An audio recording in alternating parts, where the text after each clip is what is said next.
Hi, I'm Robin Ramsey, and I am a media arts major. Some of my goals, just basically working on trying to graduate college. I've been doing this for 4 years now, mainly because I work full time. I have 3 kids, so realistically, I can't do the 15 credits every semester, so that's why I've been doing it so long. So I'm just really trying to just get it done. um, as far as my career path, I don't really have quite a choice. I have some ideas based off of the classes that I have taken, things that I've really enjoyed doing. To be honest, this is the second time that I had changed my major. I've done it 3 different times, so that's another reason why it's also taken me a while. I went from a sociology or a psychology major to a sociology major, and now I'm doing media arts. Um, So I don't have. I'm hoping by these last 2 semesters, especially after my internship, that maybe I'll have like an exact idea of what field, or maybe I'll do 2 different fields. I don't really know. We'll be opening a business, my husband and I, in a few years. So I'm hoping that to tie some of this into that, which would be really awesome. Um, some hobbies. Uh, Pretty busy schedule constantly. The only free time is usually when school's not running.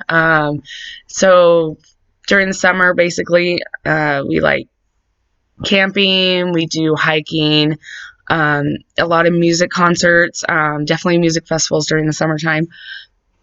I do enjoy, I actually just started getting into producing music with my husband, just kind of on the side. He's the musician, not me. But it has been a lot of fun doing some of that. And then just whatever side things we can get, with our kids. My oldest, he does basketball and soccer. And then our 4-year-old, we're going to be getting into sports this year, and he's really interested into karate. So that'll be fun. My youngest, not quite there. She's only 16 months, so it'll be a little bit before that. But just basically spending time with the kids, movies. We game a lot. We all play video games. Um, to be surprising, my 4-year-old is actually a lot better at Call of Duty than I am, and I'm pretty good, but this kid rocks. Outside of that, basically the clip that I chose, it's not a favorite movie. I'm not even a fan of Batman, but um, looking at the reading and on page 21, it talks about the third person effect. And so this was one clip that I found that could relate to that. Um, I don't think anything that I've ever watched that I'm a fan of might apply, or if it does, it's definitely if it's with this third person effect, it's a little too much and probably inappropriate for class for the school, because I'm definitely a huge fan of horror movies. The gorier, the better. But anyways, okay, so the scene is from when the Joker crashes the party. And the third person effect talks about um, basically this won't affect me because I'm educated about it, but it'll affect you because you're not educated, like that belief system.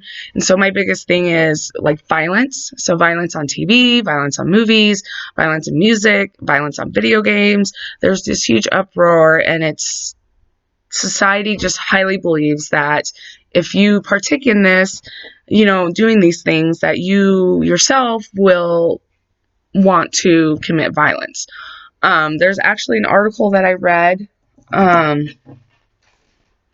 It's called How Do Movies Affect Society? It's dated January 15th, 2017. You can find it at ourmovielife.com.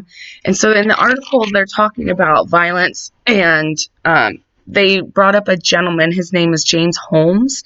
In 2012, in Aurora, Colorado, he killed 12 people and injured 70 other people. And this was all during a midnight showing of The Dark Knight Rises.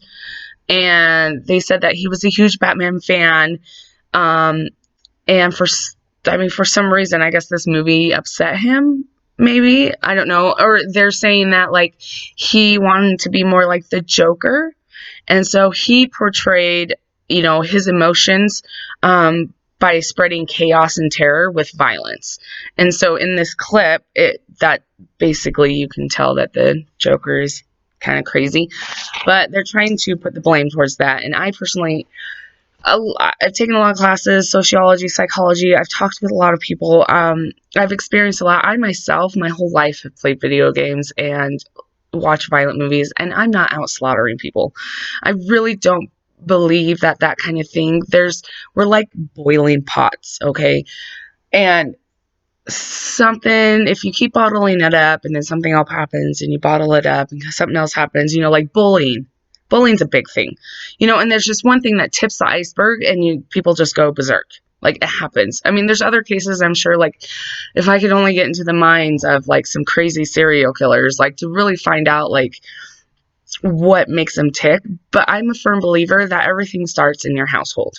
As a child growing up, the values and beliefs that you learn and the things that happen to you will make or break you. So I definitely don't believe that, violence is affecting people who, like school shootings and all that stuff. I don't believe that. I think there's a different root that causes all of that. But anyways, I'm getting off topic here. Sorry. Um, so Media and Society is the book. It's our book, page 21. Boston, New York, and the authors were Campbell, Fabos, Frechetta, Gomery, Jensen, and it was published in 2011. So that's and then, I'm sorry, the other one, I said it earlier, but just for the works cited, How Do Movies Affect Society, January 15th, 2017, and ourmovielife.com. I couldn't find an author, like, on this specific article. That's it. Thanks.